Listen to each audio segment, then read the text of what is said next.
You have a choice today. Keep carrying the weaker version of yourself or leave it behind for good. The version that makes excuses, that stays scared, that gives up too soon, it has no place in the life you are meant to live. If you don't let go of it, it will keep pulling you down. But if you kill it now, you open the door to real strength, real confidence, real freedom. It's your time. Don't waste it staying small. In a few moments, you will learn how to break free from weakness and step fully into the powerful life you deserve. You are not finished yet. You might believe that who you are today is the final version of yourself, but that is a tragic mistake. Life never demanded that you freeze into your current form. It demanded that you evolve, stretch, and grow. Growth is not a luxury reserved for the talented or the blessed. It is the duty you owe to yourself and the generations that will follow you. How, then, do you begin? You begin by admitting that the weak version of you is not the real you. It is merely a shadow, a hesitant whisper against the roaring potential placed within you. Imagine an acorn refusing to become an oak tree. What a waste. You are the oak, not the acorn. Each day you stay stagnant, you deny yourself the thrill of seeing what you can truly become. Your comfort zone is nothing but a beautiful prison, adorned with familiar patterns and predictable outcomes. It promises safety, but delivers mediocrity. True growth occurs at the edges of discomfort, where uncertainty meets courage. When you push past what you thought were your limits, you discover they were merely suggestions, boundaries drawn by fear rather than capability. Remember when you first learned to walk? You fell countless times, yet never once did you conclude walking wasn't for you. That childlike persistence, the refusal to accept limitation, is still within you, waiting to be reclaimed. Your potential doesn't diminish with age. It expands with experience. Every challenge overcome adds to your arsenal of strengths. Every failure teaches lessons that success never could. The universe hasn't finished writing your story. There are chapters yet unwritten, talents yet undiscovered, and impacts yet unmade. To settle now would be to close the book prematurely. Look around at nature. Nothing in creation remains static. Rivers carve through mountains, seeds burst through concrete, and stars explode to birth new galaxies. You are part of this ever-evolving cosmos, not exempt from its fundamental law of transformation. So reject the notion that you have peaked. Dismiss the voice that whispers, enough. Embrace instead the exhilarating truth that your greatest self lies ahead, not behind. What dream have you abandoned? What skill have you neglected? What truth have you avoided? These are not random questions, but signposts pointing toward your next evolution. So ask yourself, are you willing to live and die as a faded version of yourself? Or will you rise with the fire of transformation and become the masterpiece you were born to be? The choice, my friend, is entirely yours to make. But know this, you are not finished yet, not even close. Excuses are chains. You have built palaces of excuses, brick by brick, to protect the weaker self. But no fortress built on fear can save a soul meant to conquer. Excuses seduce you. They tell you, not today, maybe later.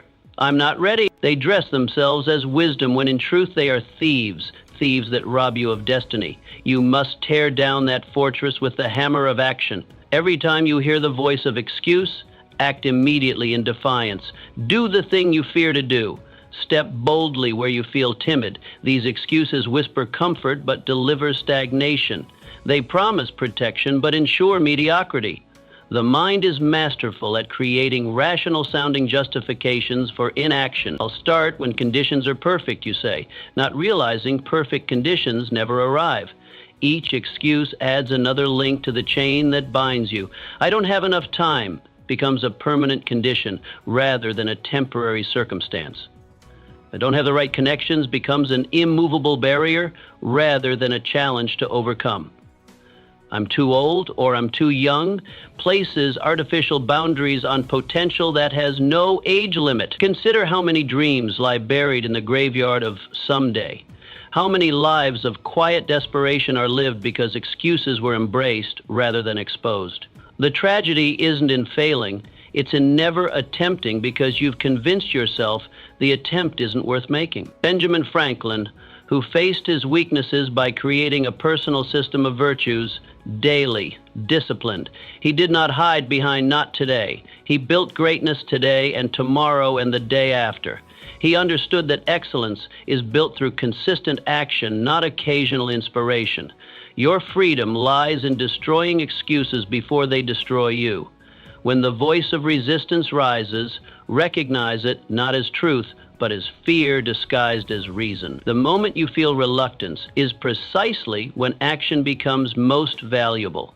Every champion, every innovator, every person of consequence has faced the same inner resistance you face now. What separates them is not talent or luck, but their refusal to negotiate with excuses. They act despite doubt, despite fear, despite imperfect circumstances.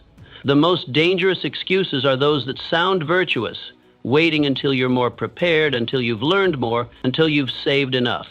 These reasonable sounding delays are still delays. Life does not pause while you prepare. It continues without you.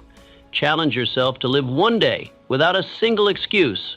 Notice how different decisions emerge when "I can't" is removed from your vocabulary. Notice how capability expands when limitations are questioned rather than accepted. The chains of excuse tighten so gradually you barely notice their weight until they've immobilized you completely. Breaking free requires not gradual loosening, but decisive shattering. The bold declaration that from this moment forward, results matter more than reasons. Look within. What excuse have you been nurturing as truth? Are you brave enough to cut it at the root and stand victorious? Whatever justification you've clung to, whatever rationalization has kept you comfortable but small, name it, face it, and demolish it. Your potential awaits on the other side of excuses. Your greatness lies beyond the wall of "I can't."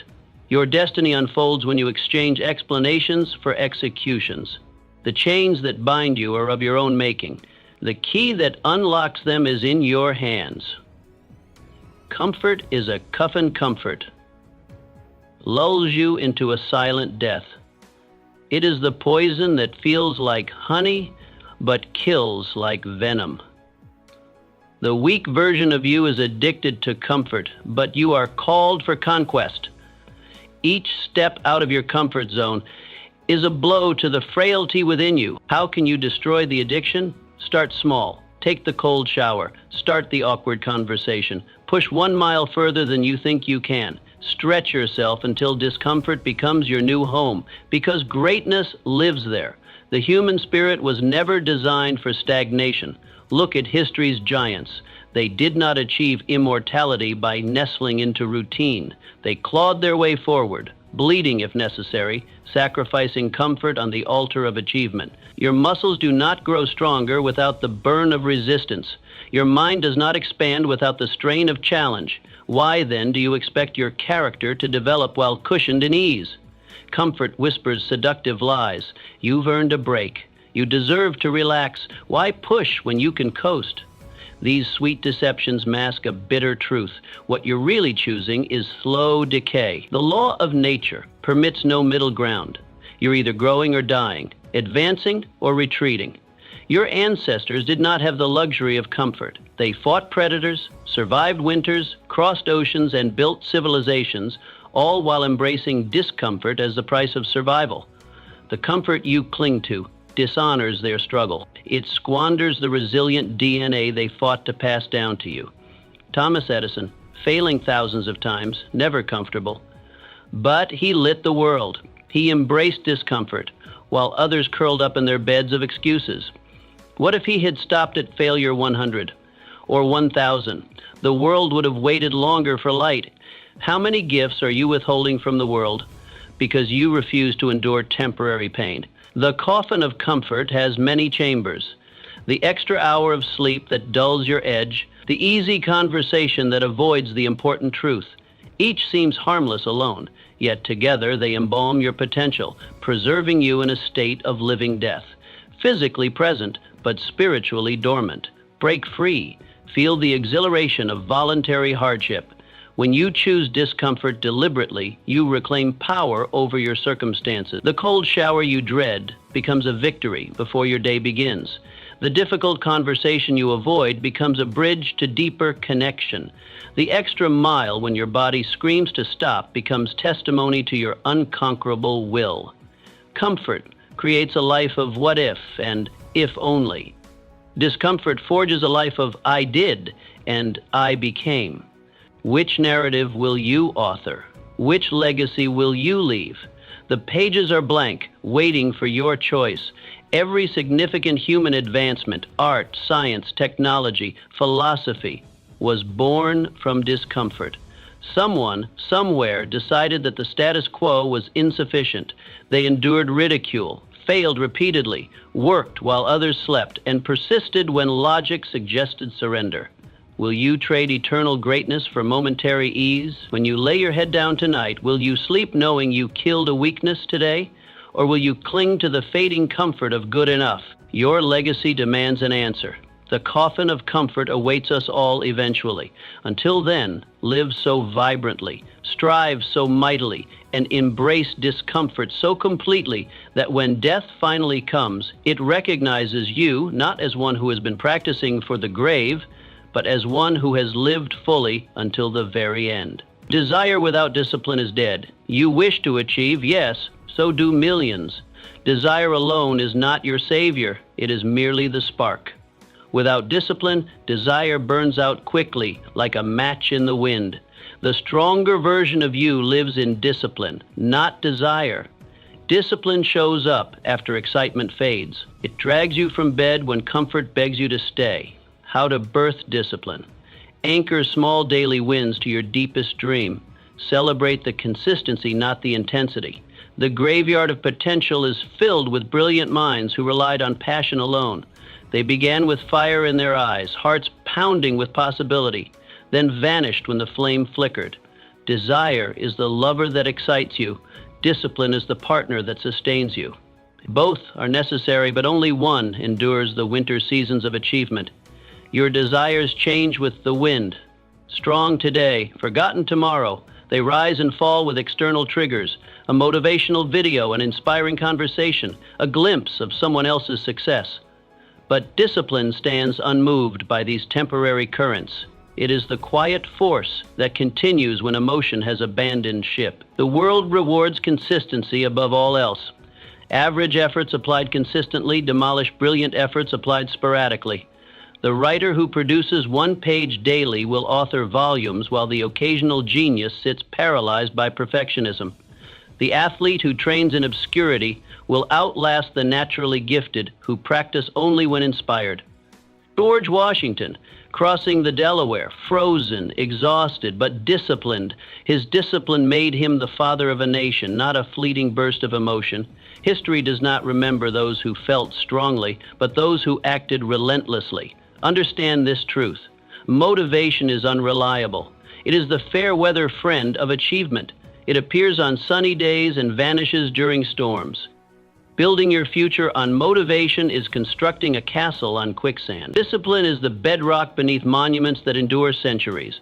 The myth of overnight success has destroyed more potential than failure ever could. Behind every sudden breakthrough lies thousands of invisible disciplined hours.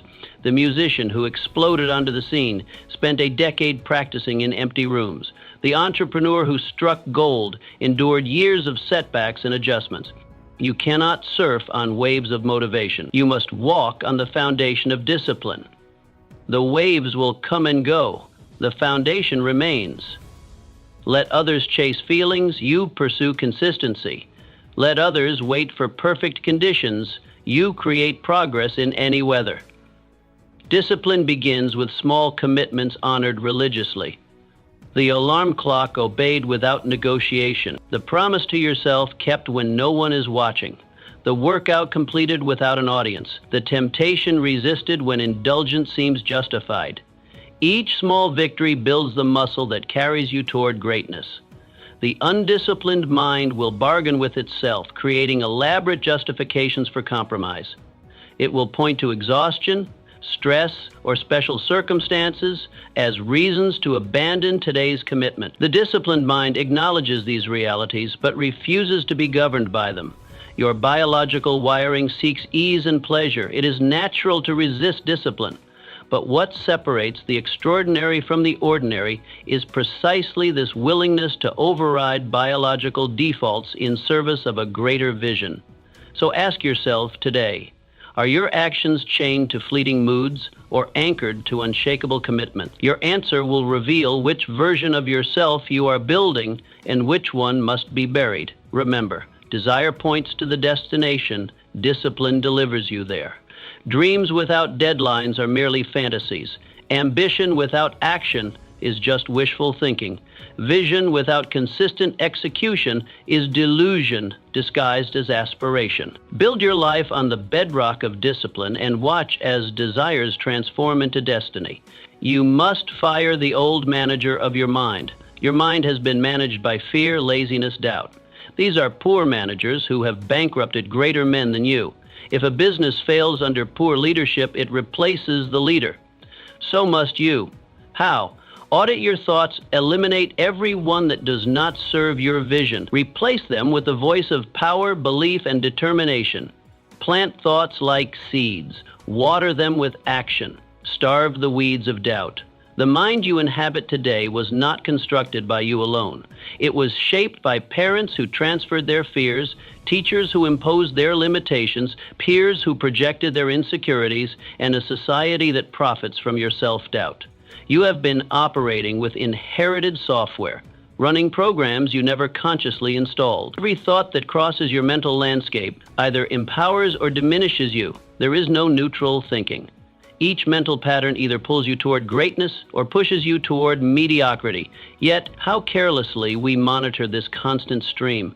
How passively we allow toxic thoughts squatting rights in our most precious real estate.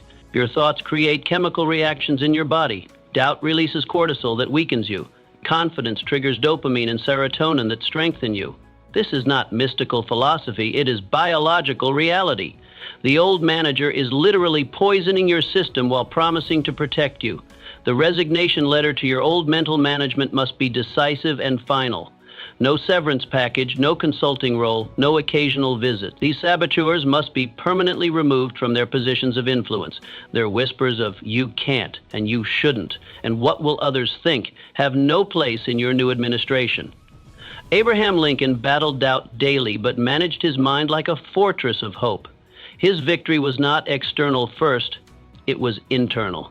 He faced more failure and rejection than most could endure, yet he refused to let these experiences define his mental landscape. He evicted the tenants of despair and installed the infrastructure of resilience. Your new mental management requires vigilance.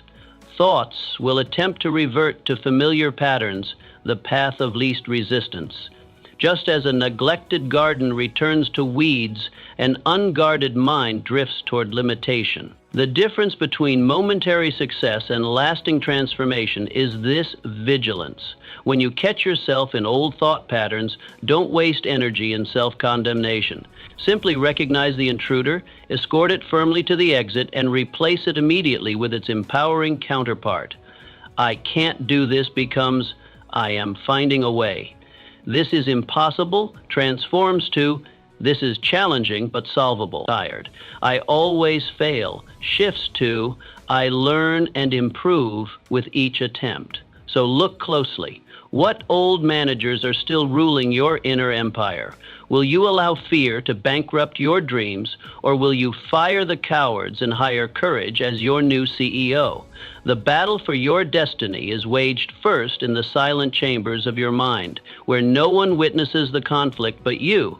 The restructuring of your mental corporation may be the hardest work you ever do. It requires confronting comfortable lies and embracing uncomfortable truths. It demands vigilance when you're tired and discipline when you're distracted. But no external achievement will ever compensate for this internal failure.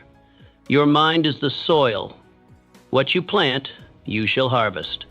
Choose wisely, for your future is standing by, waiting to to be born. The world you experience tomorrow is being cultivated in the garden of your thoughts today. The old managers promise safety but delivered imprisonment. The new leadership promises nothing but possibility and delivers nothing less than freedom. You are not your failures. The weak self clings to past failures like trophies of defeat, but failure is not a reflection of your worth. It is simply tuition paid for wisdom. You are not the sum of your mistakes. You are the sum of what you choose to become after them.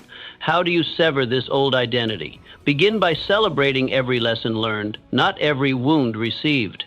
The human mind has a dangerous tendency toward fixation, attaching memories to emotions and replaying them as identity. I failed quickly becomes I am a failure. This subtle linguistic shift creates a prison of self-perception more confining than any physical cell. The bars are invisible but equally restrictive. Your mistakes, those moments of judgment clouded, of effort unrewarded, of vision unrealized, are events, not essence. They are data points, not definitions. They are what happened to you, not who you are. This distinction is not mere semantics. It is the gateway to your liberation. Consider how absurd it would be to define a vast landscape by a single patch of ground, or an entire ocean by one wave that crashed upon the shore. Yet how willingly we reduce our complex, limitless nature to our worst moments, our greatest disappointments, our most painful failures. Henry Ford, who bankrupted himself multiple times before building an empire, each fall taught him how to rise stronger, more determined, more unstoppable. Did history remember his bankruptcies, or did it remember the revolution in manufacturing he ultimately created? His failures were necessary ingredients in his success, not contradictions to it. The paradox of human achievement is that failure often serves as its foundation. The master became a master by failing more than the novice has even attempted. The innovation that changes the world emerges from a graveyard of attempts that didn't work. The unshakable confidence that inspires others is forged in the furnace of past inadequacies overcome. You must remember, failure is only fatal to those who surrender their will. Failure without reflection is wasted pain. Failure with reflection becomes education you could not have purchased elsewhere at any price. The question is not whether you will fail. This is inevitable for anyone attempting anything worthwhile. But whether you will extract the full value from each failure. Every time you review your past, ask, am I seeing graves or stepping stones? Are you conducting an autopsy or are you mining for treasure? The same experience viewed through different lenses produces different realities. Choose to see through the lens of growth rather than the lens of shame. Your weak self mourns setbacks. Your strong self mined them for gold. Your weak self asks, why did this happen to me? Your strong self asks, how can this serve me? Your weak self seeks sympathy. Your strong self seeks strategy. Choose which self you will feed with your attention. The path to redemption begins with forgiveness, not seeking it from others, but granting it to yourself. Release the grip of perfectionism that makes failure unacceptable. Embrace the humility that makes failure instructive. Stand tall in the knowledge that your worst mistake is not the period at the end of your story, but merely a comma in a narrative still unfolding. So I ask you, what if every mistake you've made was setting you up for your greatest masterpiece? What if the depth of your falls is precisely what will give height to your eventual rise? What if the darkness you've walked through is exactly what qualifies you to lead others toward the light? You are not your failures. You are what you choose to become because of them. Identity must become a decision, not a discovery. Stop waiting to find yourself. Decide who you will become. Then live accordingly. Identity is not hidden treasure. It is a structure you must build. Too many of us wander through life like explorers without a map, hoping to stumble upon our authentic selves hidden in some remote cave of circumstance. We wait for epiphanies that rarely come, for someone to tell us who we are, or for life to shape us into something meaningful. This passive approach leaves our potential dormant, wasting precious years adrift in uncertainty. Identity is not something you uncover, it is something you forge. The most extraordinary lives are built by those who chose their identity with deliberate intention, then aligned every action to manifest that vision. They understood a profound truth. You become what you consistently do. Begin by writing a declaration of the man or woman you choose to be. What values will you embody? What skills will you master? What impact will you have on others? This is not wishful thinking, but architectural planning. You are drafting blueprints for your future self. Read your declaration daily until it hardens into bone and blood, until your chosen identity becomes inseparable from your being. Helen Keller, born both blind and deaf, yet who decided to see and hear through sheer will. She refused to let her circumstances dictate her identity. Instead, she declared herself a scholar, writer, and advocate. Her limitations became irrelevant in the face of her decision about who she would become. Her identity was not discovered beneath her disabilities, it was built despite them. When you act as if you already are who you aspire to become, your nervous system cannot distinguish between authentic confidence and its deliberate imitation. Eventually, the acting dissolves, leaving only genuine embodiment. The mask becomes the face. This approach demands courage. Declaring, "I am this," when all evidence suggests otherwise, feels like lying. Yet every great transformation begins with this necessary fiction. The marathon runner was once winded after a single mile. The confident speaker once trembled before an audience. The difference was their decision to identify as what they were not yet, and their willingness to live accordingly. Ask yourself, will you drift like a leaf on currents of circumstance, or will you build like a master craftsman with clear intention? The former leaves your life to chance. The latter puts destiny in your hands. Your future self is determined not by what happens to you, but by what happens within you. The decisions you make about who you are. Each morning presents the same choice. Will you reinforce your chosen identity through deliberate action, or will you surrender to the inertia of your current self? The gap between who you are today and who you aspire to be tomorrow can only be bridged by decisions made today. Each small choice either expands or constrains your identity. Choose behaviors that align with your declaration, even when difficult, even when no one is watching. Are you ready to become intentional with your destiny? The moment you stop searching for yourself and start creating yourself is the moment your life transforms from accidental to purposeful. Your identity awaits not discovery, but decision. Pain is a passage, not a prison. The weak version of you fears pain and shrinks at its touch, but pain was never meant to imprison you. It was meant to purify you, to test if you are truly ready for greatness. Most of us instinctively flee from discomfort. We build elaborate lives designed to shield us from suffering, treating pain as the enemy. In doing so, we unwittingly construct our own prisons, safe, predictable spaces where growth becomes impossible. We fail to recognize that comfort is the jailer that keeps us from our potential. The strongest among us understand a counterintuitive truth. Pain is not a punishment, but a pathway. It is the narrow passage through which all transformation must travel. No meaningful growth has ever occurred in the absence of resistance. The butterfly struggles against the chrysalis, and this very struggle strengthens its wings for flight. Remove the struggle and you cripple the creature. How can you make pain your ally? Embrace it deliberately. When your muscles burn during exercise, recognize this as the sensation of becoming stronger. When rejection stings, understand this as the price of putting yourself forward. When grief overwhelms, know this as the measure of how deeply you have loved. Pain is not happening to you, it is happening for you.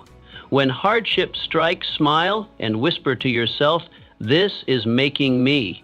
This simple reframing transforms suffering from something you endure to something you utilize. Pain becomes not your master, but your mentor, teaching lessons unavailable through any other medium. Apostle Paul, who sang hymns in prison, building inner strength as his external world crumbled, chained in a Roman cell, facing execution, he discovered a profound freedom that transcended his circumstances. His physical imprisonment became the backdrop for spiritual liberation. In his darkest hour, he demonstrated that external constraints cannot imprison an unshackled mind. The quality of your life is determined not by what happens to you, but by how you respond to what happens. Pain is inevitable, suffering is optional.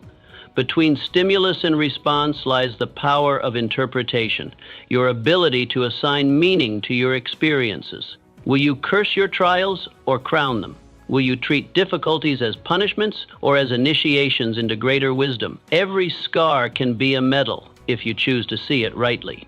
The Japanese art of kintsugi repairs broken pottery with gold, highlighting rather than hiding the breaks. The finished piece becomes more valuable, more beautiful because of its damages. Your wounds can likewise become your most striking features when properly integrated into your story. Will you view your wounds as reasons to quit or badges earned on the battlefield of destiny? The former leads to bitterness, the latter leads to wisdom. Your hardships are not evidence that you are unworthy of success. They are evidence that you are being prepared for it. Pain asks a question. Will you become bitter or better? Will you allow suffering to diminish you or develop you? The answer determines whether pain becomes your prison or your passage. Remember, fire destroys or refines. The same flame that consumes wood purifies gold. The difference is not in the flame, but in the material. Decide today to be the kind of person who is refined, not consumed, by life's inevitable fires. Goals without deadlines are dreams with no pulse. A weak man says someday. A strong man says by this day. Dreams without deadlines wither into regrets. To breathe life into your aspirations, you must fix a date and marry it with obsession. The cemetery of human potential is filled with brilliance that never materialized, with novels never written, businesses never launched, and transformations never completed. What killed these possibilities? Not lack of talent or opportunity, but the slow poison of indefinite timing. Someday is where ambitions go to die. The difference between the dreamers and the achievers is not the quality of their intentions, but the specificity of their commitments. Vague aspirations produce vague results. When you declare, "I will lose weight," without a target date, you've created nothing but a wish. But when you declare, "I will lose 15 pounds by June 1st, you've created a contract with yourself, one that demands immediate action. Choose one goal, not 3, not 5, not 10.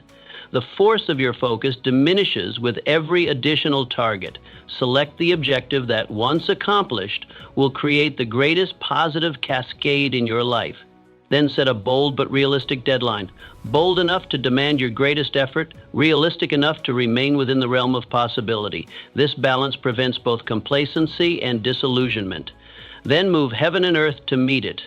A deadline without corresponding intensity is merely a suggestion. Your level of obsession must match the magnitude of your goal. Reorganize your schedule, eliminate distractions, and redirect resources. Make your deadline so sacred that breaking it would feel like betraying your deepest self. Napoleon Bonaparte, who set swift campaigns, not endless ones. His military genius wasn't just strategic brilliance, but temporal discipline. While his opponents planned extended conflicts, Napoleon understood the psychological power of compression, how urgency focuses the mind and intensifies action. He understood that the longer you wait, the weaker the vision grows. Time erodes enthusiasm. Motivation, like a fire, requires constant feeding or it extinguishes. Your goals deserve urgency because your life is not infinite. Each passing day represents opportunity that can never be reclaimed. The hard truth is that time respects neither your potential nor your intentions. It passes with absolute indifference to your unfulfilled ambitions.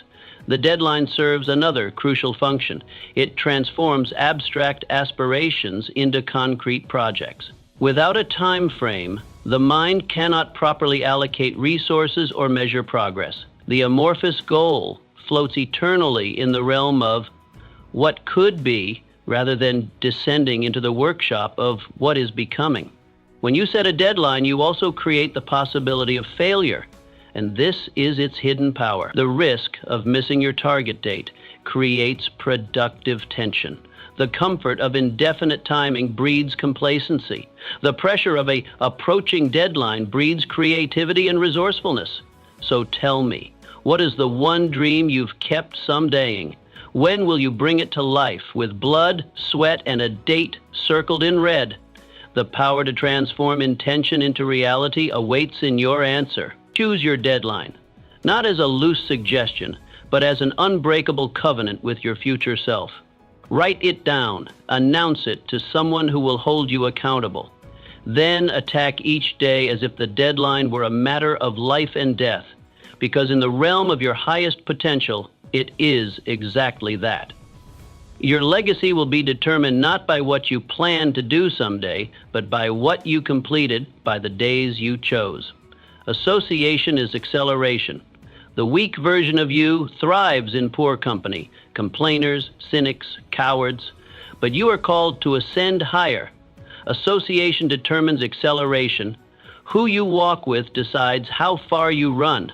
We often underestimate how profoundly our environments shape us. Like water taking the shape of its container, you gradually conform to the thoughts, beliefs, and behaviors of those with whom you spend the most time.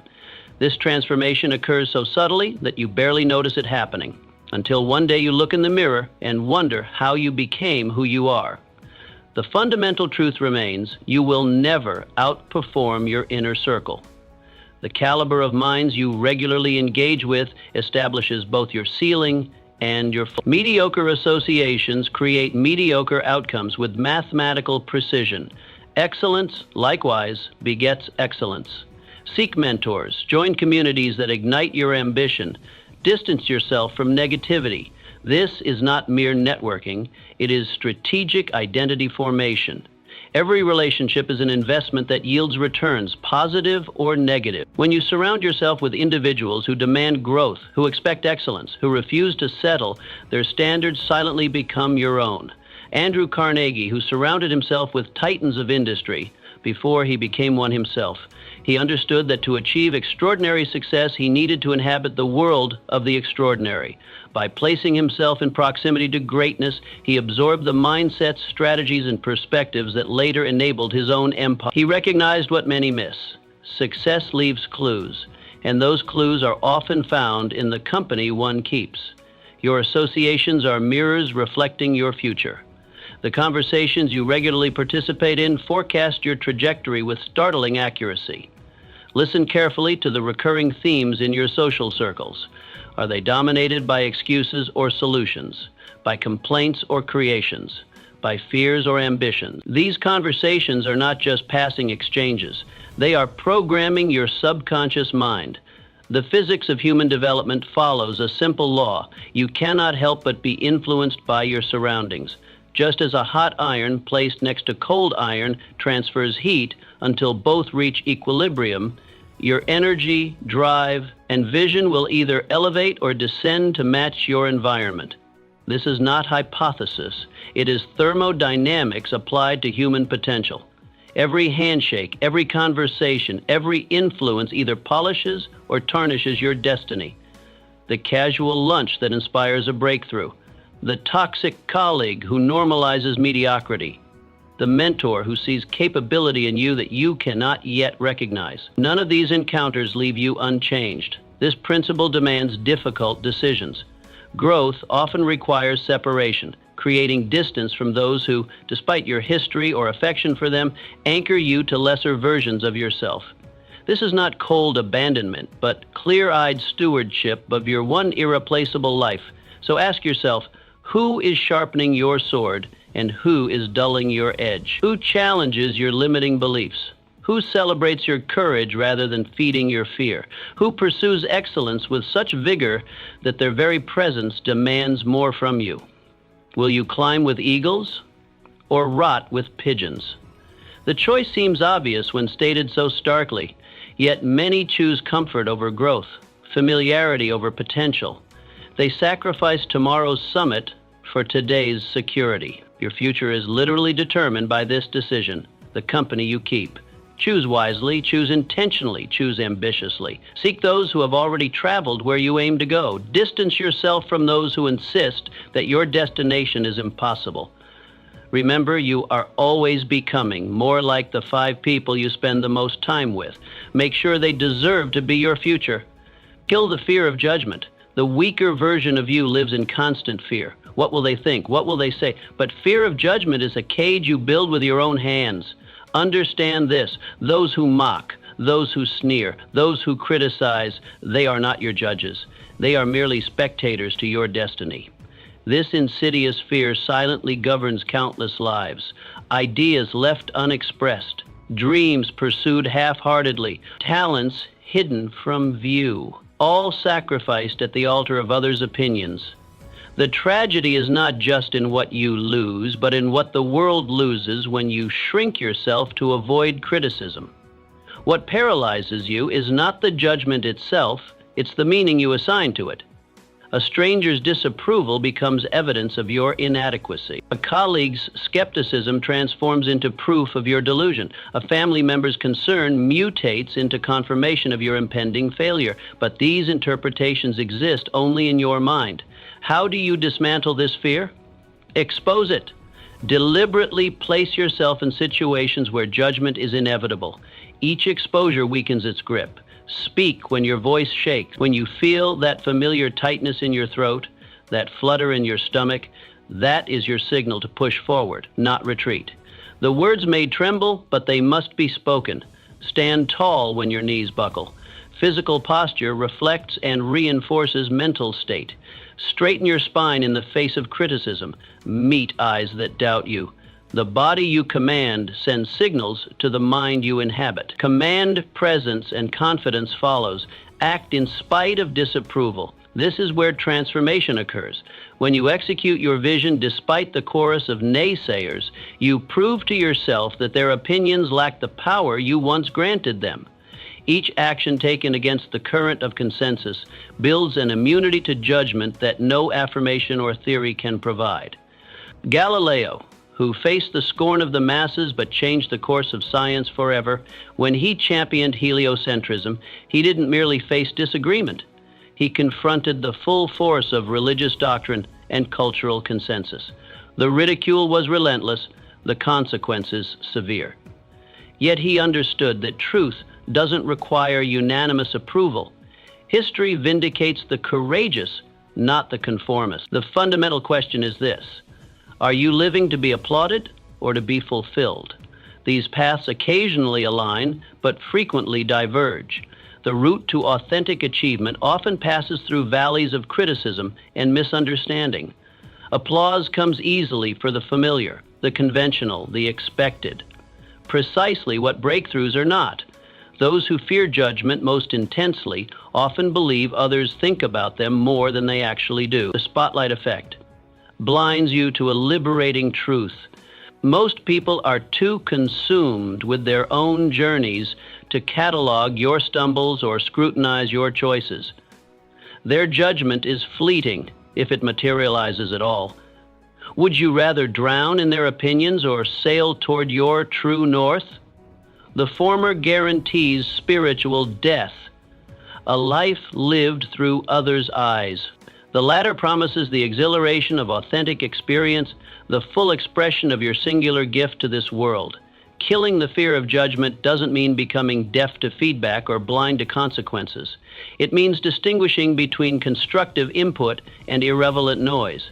It means recognizing when criticism stems from others' insecurities rather than your inadequacies. It means understanding that no significant life was ever lived without disappointing someone. The cage door has always been unlocked. You stay confined not by others' perceptions, but by your fear of them.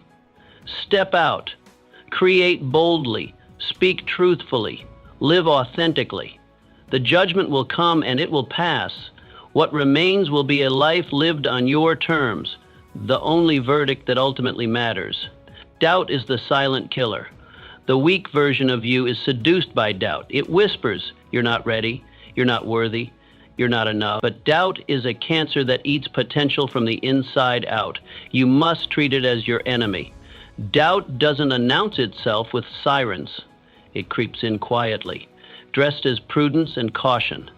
It masquerades as wisdom, convincing you that hesitation is the same as careful consideration. This is its greatest deception, making you believe that paralysis is protection. The most dangerous aspect of doubt is how reasonable it sounds. It doesn't urge you toward obvious self-destruction. Instead, it suggests you wait just a little longer, prepare just a bit more, gather slightly more evidence before acting. And in this seemingly sensible delay, your dreams quietly suffocate. How do you combat this insidious force? Overwhelm it with action. Doubt cannot survive in the presence of momentum. It thrives in stillness, but dissolves in movement. When doubt says wait, you sprint. When your mind fills with reasons why your business might fail, launch it anyway. When your heart races at the thought of speaking your truth, speak it louder. When doubt says hide, you roar. Visibility is doubt's kryptonite. The moment you step into the light, showcasing your work, voicing your ideas, standing behind your convictions, doubt loses its shadowy hiding places. It cannot survive exposure to reality. Wright brothers mocked for believing man could fly, yet they built wings while others mocked. They faced not only their own internal doubts, but the collective skepticism of society. Experts dismissed their efforts as foolish. Newspapers ridiculed their attempts. Yet they continued building, testing, failing, and refining. Had they yielded to doubt, their own or others, human flight might have been delayed by decades. This pattern repeats throughout history. Every breakthrough first appeared impossible until someone refused to be paralyzed by doubt. The 4-minute mile, space travel, revolutionary technologies, all required moving forward through walls of uncertainty. How many miracles in your life have been aborted by doubt? Count them. The business you never started, the relationship you never pursued, the skill you never developed, the risk you never took. Each represents not just a missed opportunity, but an alternative version of you that never came to be.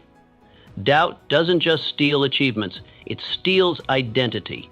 It prevents you from becoming who you might have been. This is its true devastation, not just what you failed to do, but who you failed to become.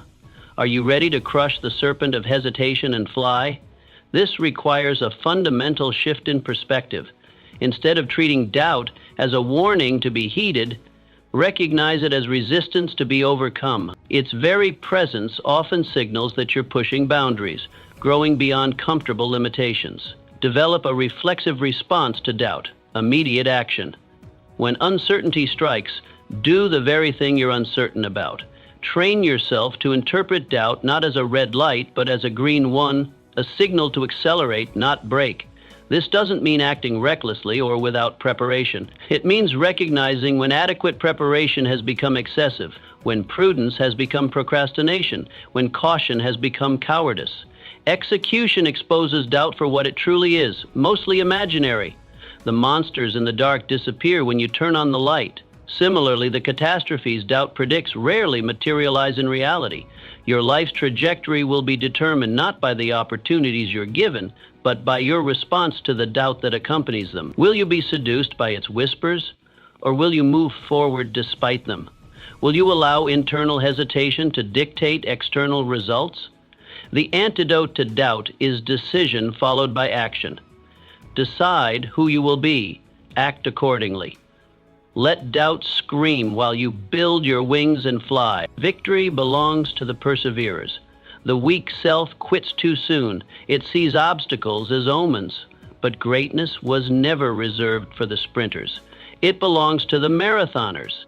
Perseverance is your sword and shield. In a world fixated on instant results, we've lost the ancient wisdom that triumph requires tenacity.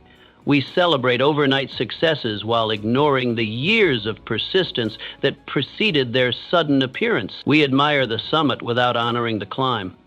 This cultural blindness has created generations who abandon their pursuits at the first sign of resistance. True victory is not won in moments of inspiration, but in moments of continuation, when every instinct screams stop, but you forge ahead anyway. The decisive factor in achievement is not talent, intelligence, or opportunity, but simply the refusal to surrender when surrender seems rational. How to wield perseverance. Commit to outlasting every setback. Make this your unbreakable vow that you will remain standing when everyone else has fallen away. Problems persist until your persistence exceeds theirs. The obstacle exists not to block your path, but to test your worthiness of the reward that lies beyond it. Stand firm when storms howl. The fiercest tempests separate the resolute from the retreaters. While others seek shelter, you must learn to steady yourself within the gale. This stability comes not from avoiding difficulty, but from developing an internal anchor that holds fast regardless of external conditions. Move forward when your feet bleed. Physical and emotional pain are inevitable companions on any worthwhile journey. The masters understand that pain is not a signal to stop, but information to process while continuing. Your capacity to advance despite discomfort directly predicts your ultimate success. The majority abandon their dreams far too early, often just steps before breakthrough. They mistake temporary defeat for permanent failure, failing to recognize that victory often hides behind the very next effort. Like miners who drill 99 feet without finding gold, then quit just 1 foot away from the vein, they leave their treasures forever buried. Will you allow a single no to cancel your destiny? The universe tests your resolve through rejection, failure, and delay. These are not punishments, but qualifiers, filters that separate the determined from the dilettantes. When you encounter resistance, recognize it as an opportunity to prove your commitment, not as evidence of your inadequacy. Or will you decide that nothing, absolutely nothing, has permission to make you quit? This declaration establishes an unbreakable contract with yourself. It shifts perseverance from occasional choice to fundamental identity. You no longer try to persevere. You become a perseverer, someone for whom continuation is as natural as breathing. The weak abandon ship when waves crash against the hull. The strong repair the damage while maintaining course.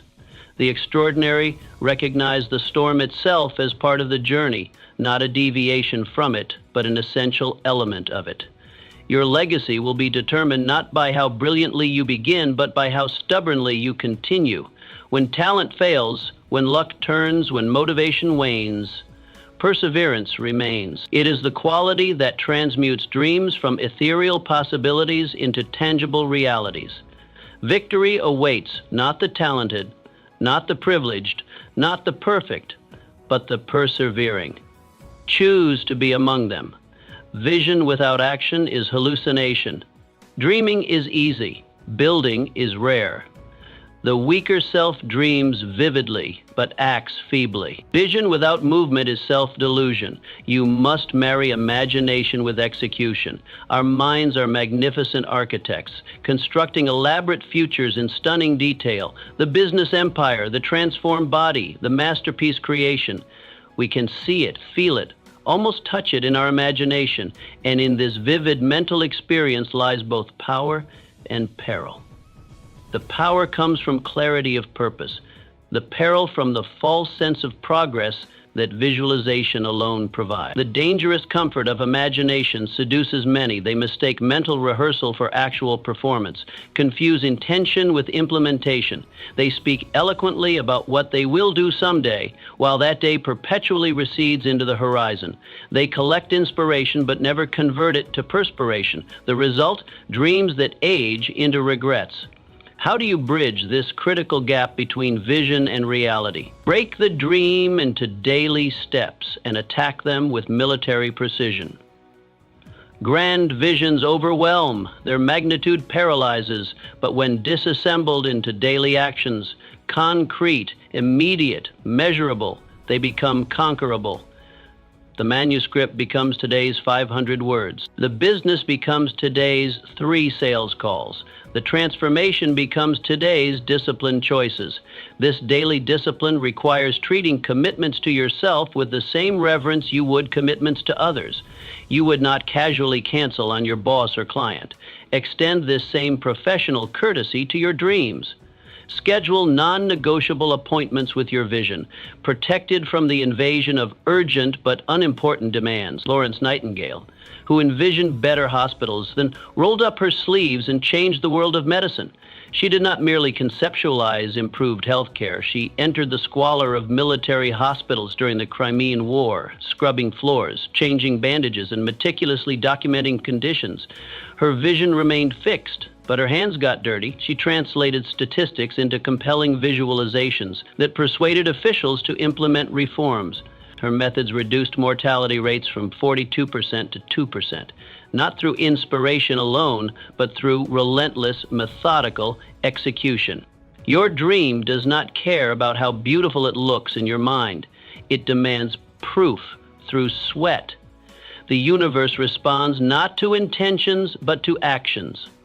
The market rewards not plans, but products. History remembers not those who conceived great ideas, but those who manifested them into reality. The implementation gap separates the ordinary from the extraordinary. Both groups envision bright futures. The latter group builds them. Brick by brick, day by day, they understand that vision provides direction, but only action provides distance. Will you be a dreamer or a doer? This question forces a confrontation with self-honesty. The dreamer enjoys the pleasure of possibility without the pain of execution. The doer sacrifices temporary comfort for lasting achievement. The dreamer speaks impressively at dinner parties. The doer speaks through results. Will your vision remain a ghost or become flesh and blood?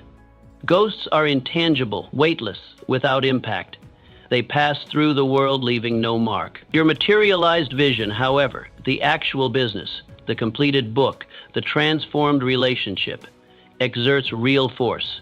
It affects lives. It outlasts you. The choice between hallucination and creation occurs daily in small moments. The alarm clock obeyed or ignored. The difficult conversation held or avoided. The comfort zones expanded or protected. These seemingly minor decisions compound into the difference between dreams deferred and dreams delivered. Your vision deserves better than permanent residence in the realm of imagination. Give it the gift of existence. Pull it from the ethereal into the actual through disciplined, consistent action. Create it, not just conceive it. The world doesn't need more beautiful dreams. It needs more dreamers who build. Kill the habit of waiting. Waiting is a habit, one of the deadliest. Waiting for the right time, the perfect moment, the ideal conditions. They are illusions that paralyze greatness. You must declare war on waiting. The human mind excels at manufacturing reasons for delay. We convince ourselves that tomorrow will somehow provide what today lacks: more knowledge, more resources, more confidence, more clarity. Yet when tomorrow arrives, it brings new excuses for further postponement. This self-deception creates a perpetual holding pattern where life's most meaningful endeavors never leave the runway. What appears as prudent patience is often fear disguised as wisdom. We tell ourselves we're preparing, strategizing, waiting for optimal conditions, when in reality, these seemingly minor decisions compound into the difference between dreams deferred and dreams delivered. Your vision deserves better than permanent residence in the realm of imagination. Give it the gift of existence. Pull it from the ethereal into the actual through disciplined, consistent action. Create it, not just conceive it. The world doesn't need more beautiful dreams. It needs more dreamers who build. Kill the habit of waiting. Waiting is a habit, one of the deadliest. Waiting for the right time, the perfect moment, the ideal conditions. They are illusions that paralyze greatness. You must declare war on waiting. The human mind excels at manufacturing reasons for delay. We convince ourselves that tomorrow will somehow provide what today lacks: more knowledge, more resources, more confidence, more clarity. Yet when tomorrow arrives, it brings new excuses for further postponement. This self-deception creates a perpetual holding pattern where life's most meaningful endeavors never leave the runway. What appears as prudent patience is often fear disguised as wisdom. We tell ourselves we're preparing, strategizing, waiting for optimal conditions, when in reality, we're simply avoiding the discomfort of uncertainty and the possibility of failure. This hesitation feels safe, but exacts a tremendous cost: unrealized potential, untapped talent, unlived life. How do you break this deadly pattern? Start before you feel ready. Readiness is a myth perpetuated by those who wait forever. The truth is that no one feels completely prepared when beginning anything worthwhile. The sensation of readiness follows action. It does not precede it. Your capabilities expand through engagement, not contemplation. Begin while the ink of uncertainty is still wet. Perfectionists wait for absolute clarity before taking the first step. They demand guarantees that don't exist. Meanwhile, the achievers move forward with partial information, knowing that engagement with reality provides the feedback necessary for refinement. They understand that clarity emerges from movement, not from waiting for it to appear. Alexander Graham Bell, who invented the telephone while others were still thinking about it, while contemporaries conceptualized communication devices in theory, Bell was building prototypes, experimenting with vibrating reeds, testing electromagnetic transmitters. His famous words could never have been transmitted had he waited until all technical questions were answered before beginning his work. Movement creates clarity. The fog of uncertainty disperses not through contemplation, but through action. Each step taken reveals the next step, illuminating a path that was invisible from the starting point. The answers you seek aren't waiting in your mind. They're embedded in the process of doing. Action births opportunity. The universe responds not to intentions, but to motion. When you begin moving toward your goals, coincidences multiply, connections form, resources appear. These aren't mystical phenomena, but natural consequences of engagement with the world. Opportunities don't come to those who wait, they come to those already in motion. So answer me, how much longer will you wait? Count the days already lost to hesitation. Measure the opportunities already missed through delay. Calculate the growth already forfeited to tomorrow, thinking. The accounting is sobering. Until the grave, death does not arrive with an announcement giving you time to finally begin what you've postponed. It comes suddenly, indifferent to your unfulfilled intentions. The cemetery is filled with unwritten books, unlaunched businesses, undeclared loves, all waiting for a perfect moment that never arrived. Until the dream decays inside you, dreams have expiration dates. They don't die suddenly, but fade gradually, eroded by prolonged inaction, until they become mere ghosts of what might have been. The passion that once burned brightly dims to embers, then to ash. Or will you seize today with the violence of purpose and the hunger of destiny? This is the only question that matters. Purpose must be violent, not in harming others, but in breaking through your own resistance. Destiny must be hunted, not awaited. It demands pursuit with relentless urgency. The habit of waiting ends today, not tomorrow, not when conditions improve, not when you feel more confident. Today. The clock is ticking. The world is waiting. Your life is passing. Begin now. Character is forged in darkness. The weaker version of you demands applause and recognition at every step. But true character is not forged under the bright lights. It is built in the unseen hours, in the silent battles, in the lonely nights when no one is watching. We live in an age of performative achievement, where worth is measured in likes, shares, and public validation. We've been conditioned to believe that effort without acknowledgement is effort wasted. This deception has created generations seeking constant affirmation, perpetually sharing their journey while neglecting the depths that true transformation requires. Character is built in the darkness, in those moments when no external force compels you forward except your own internal It forms in the pre-dawn workouts when your bed still calls to you. It develops in the extra hours of practice when your competitors have gone home. It crystallizes in the ethical choices made when no one would ever discover your compromise. How do you strengthen it? Stay faithful when no reward is promised. The amateur works for immediate compensation, recognition, praise, monetary gain. The master works for the work itself, finding fulfillment in the quiet satisfaction of excellence pursued. This loyalty to purpose rather than praise separates those who make lasting impact from those who create temporary impression. Build when no applause is given. The foundation of every great achievement lies beneath the surface, invisible to admirers. These unglamorous, unwitnessed efforts determine what your visible success will eventually support. The depth of your foundation determines the height of your achievement. Abraham Lincoln, who suffered defeat after defeat, yet each private loss sculpted him into the leader who would save a nation. Before becoming president, Lincoln endured business failure, electoral defeats, the death of his sweetheart, and a nervous breakdown. He spent countless hours educating himself by candlelight, developing his mind and character away from public view. These unseen struggles weren't mere obstacles to his destiny. They were its essential ingredients. Each private hardship chiseled away weakness, leaving the marble of character that history now reveres. The darkest periods of your life aren't punishment, they're preparation. They reveal what you're truly made of when stripped of external validation. Will you crumble when no one applauds? Or will you continue building? Will the absence of recognition extinguish your effort, or will you find sustenance in purpose that transcends validation? Will you only work when praised, or will you grind when the world sleeps?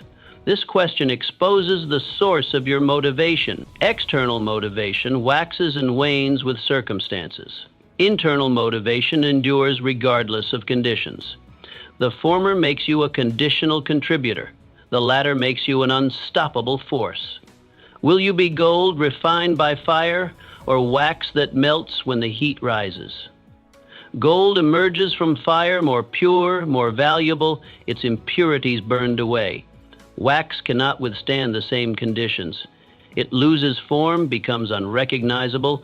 The difference isn't in the intensity of the fire, but in the nature of the material. The same adversity that destroys one character tempers another. The world is filled with those who shine briefly under favorable conditions. Rare are those who develop the capacity to generate light in darkness. Cultivate this rarity. Build your character not for display but for durability, not to impress but to endure. True achievement happens in shadow before it happens in light. Let others chase applause while you chase excellence. Let them build their image while you build your character. The former fades with changing fashion. The latter stands when everything else falls. Remember, the depths to which you've been tested in darkness determine the heights to which you can rise in light. Energy flows where attention goes. In a world overflowing with distractions, your greatest asset is not your intelligence or even your time. It is your attention. The scattered version of yourself moves aimlessly through life, pulled in countless directions by the tyranny of the urgent, never establishing dominion over what truly matters. Your attention is the currency of your existence. Where you direct it determines what grows in your life and what withers away. This is not mysticism. It is the practical reality of how human development works. The mind that wanders without discipline resembles a garden untended. Weeds overtake what could have been bountiful. Meanwhile, concentrated attention transforms ordinary skills into extraordinary capabilities. The violin player who practices with complete presence for 2 hours achieves more than another who practices for 5 while mentally elsewhere. Nikola Tesla understood this principle intimately. While contemporaries squandered precious hours in social obligations and entertainment, Tesla immersed himself completely in his work. His legendary breakthroughs came not from superior intellect alone, but from the unusual intensity of his focus. The mind is sharper and keener in seclusion and uninterrupted solitude, he noted. His genius was inseparable from his capacity to direct attention with laser precision. This principle applies equally to relationships, creative endeavors, and personal growth. Marriages deteriorate not from catastrophic events, but from chronic inattention. Books remain unwritten, not from lack of time, but from fragmented focus. Transformation eludes us, not because we lack capacity, but because we distribute our energy too thinly across too many concerns. To reclaim your attention requires ruthless prioritization. Begin by acknowledging that you cannot do everything. The calendar reveals the truth. When you say yes to one thing, you inevitably say no to something else. Make these choices consciously rather than by default. Guard your attention as vigilantly as a king protects his treasure. Create boundaries that protect your focus from invasion. Establish periods of deep work where nothing penetrates your concentration. Learn to disappoint people in small ways now, rather than in profound ways later. The quality of your future directly correlates with how deliberately you direct your energy today. Each moment of focused attention compounds like interest, building toward mastery, while the scattered mind remains perpetually at the starting line. When you feel resistance to focusing on important work, recognize this as the critical moment. Lean into the discomfort. The capacity to redirect wandering attention back to what matters is a muscle that strengthens with use. Ask yourself daily, where is my attention going? The honest answer reveals your true priorities, regardless of what you claim to value. If the gap between your stated priorities and your actual focus disturbs you, this awareness itself becomes the first step toward alignment. Will you allow your finite energy to leak into meaningless pursuits scattered across the trivial many? Or will you channel it deliberately into the vital few endeavors that constitute a life of purpose and impact? The choice is renewed each day, each hour. Your attention remains the most powerful force you command. Direct it wisely. Forgiveness is freedom. Resentment is a prison built from memories, its walls reinforced with each bitter recollection. The weak version of you sits within this cell, polishing grievances until they shine, mistaking this obsession for strength.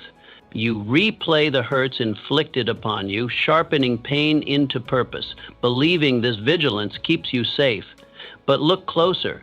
These chains bind only you. Your unforgiveness connects you to the past with unbreakable tethers. While you imagine yourself the warden, you are in truth the prisoner. Each moment spent in this emotional dungeon is stolen from your future. The person who wronged you has likely moved forward, while you remain frozen in that moment of injury, drinking daily from the poisoned well of what happened then. The universe operates by an unexpected law.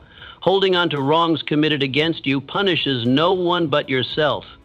The weight of unforgiveness crushes potential, narrows vision, and redirects energy that could fuel greatness into maintaining ancient battlefields long after the war has ended. Nelson Mandela, who spent 27 years imprisoned by the apartheid government of South Africa. If anyone earned the right to hatred, surely it was he. Yet upon his release, Mandela chose a different path. As I walked out the door toward the gate that would lead to my freedom, I knew if I didn't leave my bitterness and hatred behind, I'd still be in prison, he said. This choice wasn't weakness, it was strategic brilliance. By refusing to be consumed by justified rage, Mandela freed not only himself, but an entire nation. Forgiveness is not about excusing the inexcusable or denying justice. It is about refusing to allow those who harmed you to maintain control over your emotional life. It is reclaiming sovereignty over your internal landscape. The offense may remain unpardonable, but you need not remain its captive. Begin by acknowledging the full weight of what was done. Sanitizing real harm serves no one. Feel the depth of your pain without judgment. Then recognize the fundamental truth. Continuing to carry this burden diminishes only you. Those who hurt you cannot restore what was taken, but you can stop allowing them to take more. Forgiveness happens in layers. It is rarely a single event, but rather a practice, a decision remade when memories resurface. In moments when old wounds reopen, gently remind yourself, I release this, not because they deserve it, but because I deserve freedom. This path requires courage few recognize. There is nothing passive about true forgiveness. It is active, deliberate, and often difficult. But with each act of releasing grievance, energy previously consumed by resentment becomes available for growth, creativity, and purpose. Imagine yourself at life's end, looking back. Will you see decades spent guarding injuries, fueling conflicts that could have been laid to rest? Or will you see a life marked by the courage to release what cannot be changed, creating space for what can be?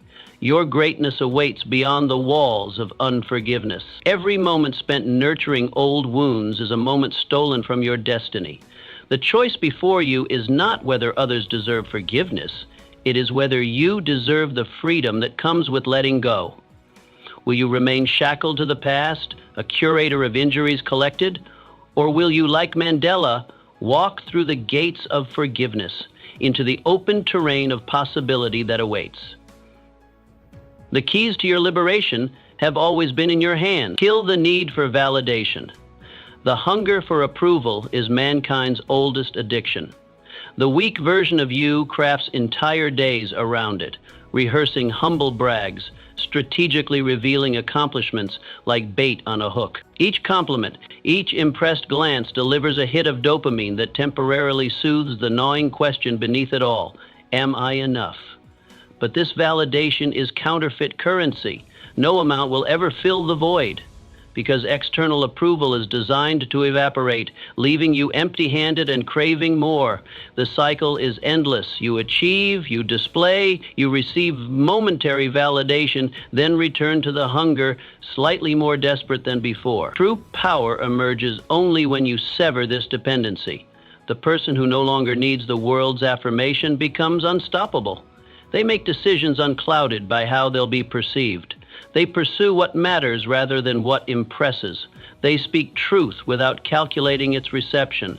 This independence is the foundation of authentic achievement. Breaking this addiction begins with brutal self-honesty. Examine your motivations. Are you working to create something worthy or to be seen creating something worthy? Are you helping others because it matters or because it positions you as virtuous? Are you pursuing goals that resonate in your soul or goals that will command respect when announced at gatherings? Commit to principles that would matter even if no one ever knew you held them. Build competence that stands independent of recognition. When your identity is anchored in purpose rather than perception, the opinions of others lose their gravitational pull. Anonymous builders of civilization's greatest works, the craftsmen who laid stones for cathedrals they would never see completed, the early architects of Rome who created foundations still standing 2 millennia later. They worked without cameras, without social platforms, without the possibility of viral recognition. Their validation came from alignment with purpose and excellence in execution. The work itself was enough. Practical steps emerge from this example. Start by practicing private excellence, doing superb work where no one will notice. Clean thoroughly behind furniture that will never be moved. Write journal entries no one will read with the same care you'd give public work. Master skills without posting updates on your progress. Next, impose a validation fast. Delay sharing achievements. Let compliments sit without immediately reciprocating. Post nothing for the sake of reaction. Feel the discomfort this creates and recognize it as withdrawal from a powerful drug. Then redirect that energy toward depth, deep work, deep relationships, deep self-acknowledge. As you build a life of substance, the strange paradox emerges. The less you need validation, the more genuine respect naturally flows toward you. People sense the difference between those performing for approval and those simply embodying their truth. This transformation isn't completed in a day. The addiction runs deep, woven through your neurology and psychology since childhood. But with each choice to act from integrity rather than impression management, the hold weakens. Ask yourself, are you building to impress or building to endure? Are you creating a life of substance or a carefully crafted appearance of one? What would you continue doing if no one ever noticed or praised you for it again?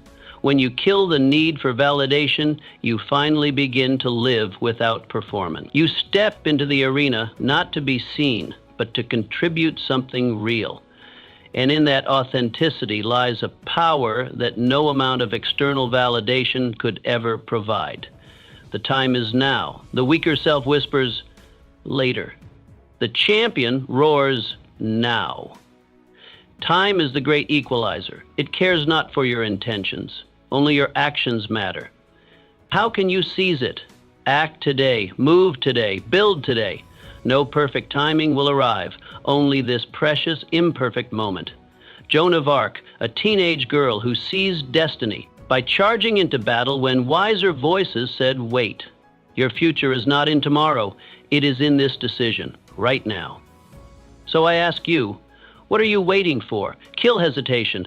Strike decisively. The clock is ticking. and history is watching. If you're ready to rise above your limits, crush your doubts, and claim your true power, start your transformation today. Don't wait for permission. Don't wait for the perfect moment. The weak version of you will keep making excuses. The strong version takes action. Decide now. Step up. Become who you were always meant to be.